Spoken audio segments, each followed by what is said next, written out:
इंतकाल बे, इंतकाल तमलीक और इंतकाल हिबा में क्या फ़र्क है, क्या तरीक़ेकार होगा, और रजिस्ट्री स्टाम्प पेपर के ऊपर हिबा नामा, तमलीक और बे नामा का तरीक़ेकार क्या है और वो क्या है, और इंतकाल बे, इंतकाल हिबा और इंतकाल तमलीक और स्टैम्प पेपर के ऊपर जो आप वसीका या रजिस्ट्री करते हैं, हिबा नामा, बे नामा या तमलीक नामा, इनमें से कौन सा बेहतर तरीक़ेकार है। इस तरीक़ेकार में टैक्सेस आप पे कम आएंगे। आज की इस वीडियो में ये टॉपिक कवर करेंगे। तो शुरू करते हैं आज की वीडियो। और सबसे पहले हम आपको ये बताते हैं कि इंतकाल बे, इंतकाल हिबा और इंतकाल तमलीक में क्या फ़र्क है, तरीक़ेकार क्या होगा। इंतकाल बेसिकली उस प्रोसेस को कहते हैं, उस तरीक़ेकार को कहते हैं कि जिसके ज़रिए हम महकमा माल में पटवारी साहब, कानून गो और तहसीलदार साहब के पास प्रॉपर्टी को अपने नाम पे करते हैं या अपने नाम से किसी और के नाम पे प्रॉपर्टी को ट्रांसफ़र करते हैं।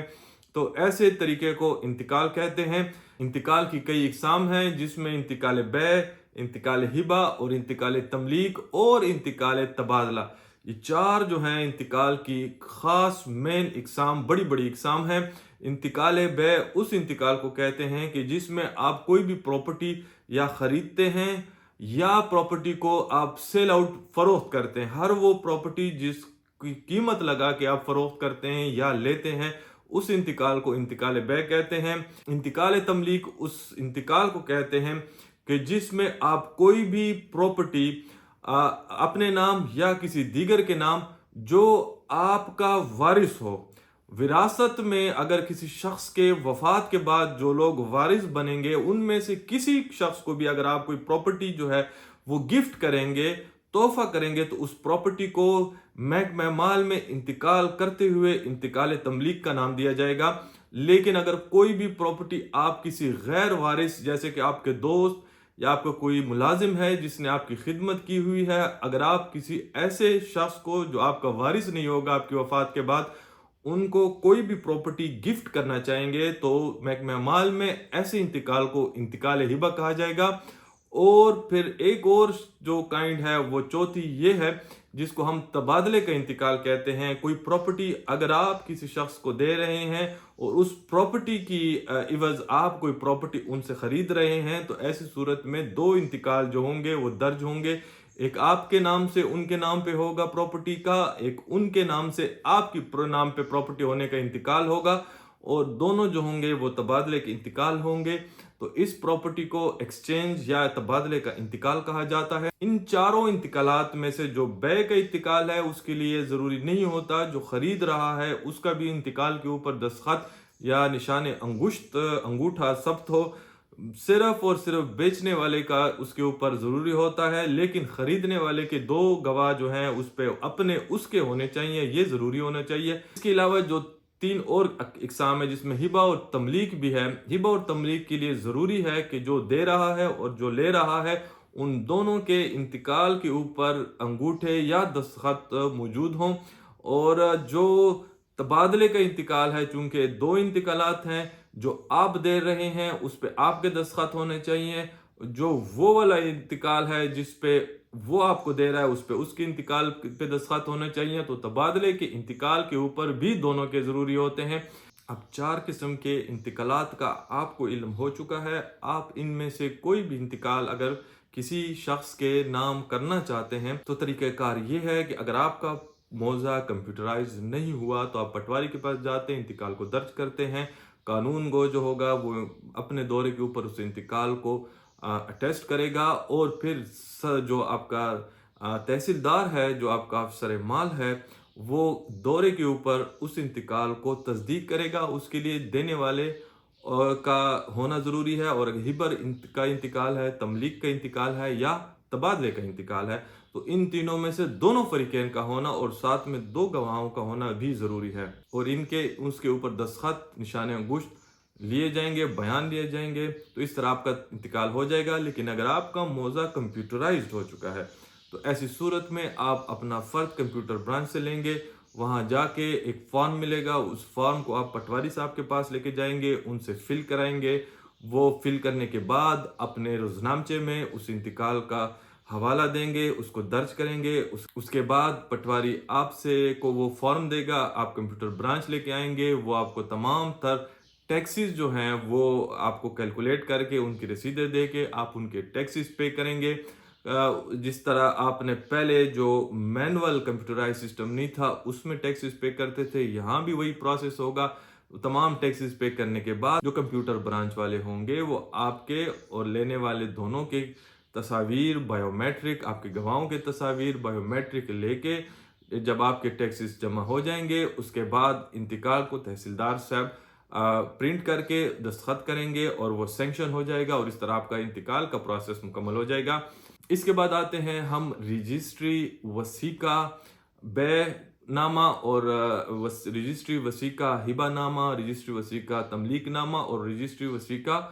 تبادلہ نامہ کے اوپر۔ تو ہر وہ طریقہ کار کے جس کے ذریعے ہم کسی بھی پراپرٹی کو اپنے نام سے کسی دیگر کے نام یا کسی دیگر کے نام سے اپنے نام پہ ٹرانسفر کرتے ہیں، اور اس کے لیے ہم ایک سٹیمپ پیپر نکالتے ہیں اور سٹیمپ پیپر کے اوپر ہم ایک معاہدہ لکھتے ہیں، ایگریمنٹ لکھتے ہیں، اور اس کو عرائض نویس سے لکھوانے کے بعد یا کسی وکیل سے لکھوانے کے بعد ہم جب اس کو سب رجسٹرار آفس لے کے جاتے ہیں تو وہ جو سب رجسٹرار صاحب ہیں ان کو رجسٹر کرتے ہیں، وثیقہ نمبر ڈالتے ہیں، اس پہ آپ کے ٹیکسز آپ سے پے کرواتے ہیں۔ تو وہ جو پروسیس ہوتا ہے اس کو ہم رجسٹری وثیقہ کہتے ہیں، یا وثیقہ یا رجسٹر ڈیڈ کہتے ہیں انگریزی میں۔ تو اب اس کا طریقہ کار یہ ہے کہ آپ جا کے ایک سٹیمپ پیپر لیتے ہیں اور سٹیمپ پیپر کے اوپر آپ دونوں فریقین جو ہیں ایک ایگریمنٹ لکھتے ہیں، اور اس ایگریمنٹ بے نامے کا بھی ہو سکتا ہے اور ہبہ تملیک یا تبادلے کا بھی ہو سکتا ہے، اور وہ ایگریمنٹ لکھنے کے بعد آپ دونوں فریقین اور آپ کے دو گواہان جو ہیں اس کو دستخط کرتے ہیں، انگوٹھے لگاتے ہیں، عرض نویس اس کو اپنے رجسٹر میں چڑھاتا ہے، وہاں بھی آپ انگوٹھے اور دستخط لگاتے ہیں، اس کے بعد وہ سٹیمپ پیپر پہ اپنی مہر لگا کے دیتا ہے، پھر آپ کے حوالے کرتا ہے، آپ لے کے جاتے ہیں اس کو سب رجسٹرار آفس میں، وہاں پہ سب رجسٹرار آفس والے آپ کو ٹیکسز کی رسیدیں بنا کے دیتے ہیں، وہ آپ کمیٹی ٹیکس، آپ کا جو پروونشل ٹیکسز ہیں، صوبائی ٹیکسز ہیں، وہ بینک میں آپ جمع کراتے ہیں، پھر آپ اس کے بعد ایف بی آر آفس جاتے ہیں، وہاں سے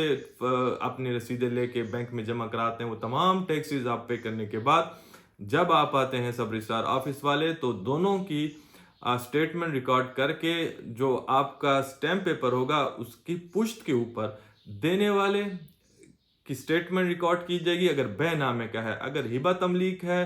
تبادلہ ہے، تو دونوں کے جو سٹیٹمنٹس ہیں وہ اس کے اوپر لی جائیں گی، اور ان کی شناخت دو گواہان کے ذریعے ان کی بھی سٹیٹمنٹ لی جائے گی۔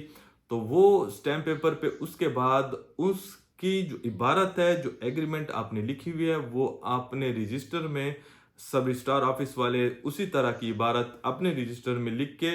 وہاں پہ چڑھا کے وہاں پہ نمبر دے کے آپ کے جو سٹیمپ پیپر ہے اس پہ نمبر اور مہریں لگوا کے اپنے رجسٹر کے مطابق آپ کے حوالے کر دیتے ہیں، اور اس طرح سے رجسٹری کا طریقہ کار بھی مکمل ہو جاتا ہے، اور اب آپ اس کے مالک ہو گئے اس پراپرٹی کے۔ اب آتے ہیں ہم اپنے ویڈیو کی تیسرے پورشن کے اوپر کہ انتقال اور رجسٹری میں بہتر کون سا پروسیس ہے۔ تو ہم آپ کو بتاتے ہیں کہ انتقال کے ذریعے آپ ریکارڈ مال میں پراپرٹی کے مالک تو بن سکتے ہیں، لیکن پراپرٹی کی ایگزیکٹ لوکیشن کا آپ نہیں لکھ سکتے۔ انتقال کے ذریعے کبھی بھی آپ ایگزیکٹ لوکیشن کسی پلاٹ یا مکان کے شمالاً، جنوباً، غرباً، شرقاً کون ہے یہ کبھی بھی آپ نہیں لکھ سکتے، اور نہ ہی پلاٹ نمبر یا مکان نمبر لکھ سکتے ہیں۔ تو بہتر ہے کہ ہمیشہ چاہے وہ پراپرٹی ریزیڈینشل ہے یا پراپرٹی جو ہے وہ ایگریکلچر ہے، آپ دونوں طریقوں میں آپ رجسٹری کرائیں، اور رجسٹری میں آپ اپنی پراپرٹی کی پوری ڈسکرپشن ڈیٹیل دے سکتے ہیں۔ اور پھر ایک اور فائدہ آپ کو یہ ہے کہ رجسٹری کے ذریعے جیسی آپ کی رجسٹری ہو جائے گی اس کے 30 دن کے اندر رجسٹرار صاحب جو ہوں گے وہ انتقال کے لیے اس رجسٹری کی کاپی پٹواری کے پاس بھیجیں گے، پٹواری جو ہے وہ نیکسٹ 90 ڈیز کے اندر اس کا انتقال بھی فری آف کاسٹ آپ کو کر دے گا۔ جبکہ یہی چیز آپ انتقال کے ذریعے نہیں کر سکتے، انتقال ہو گیا تو پھر آپ کو رجسٹری نہیں ہو سکتی، رجسٹری علیحدہ سے کریں گے تو اس پہ دو ڈبل ٹیکسز ہیں۔ رجسٹری کے ذریعے جو آپ رجسٹری کرائیں گے اس پہ ایک دفعہ ٹیکس پے کر کے انتقال آپ کا فری ہو جائے گا۔ تو اب آتے ہیں ہم اپنی ویڈیو کے چوتھے سب سے امپورٹنٹ اور آخری پورشن کے اوپر کہ کیا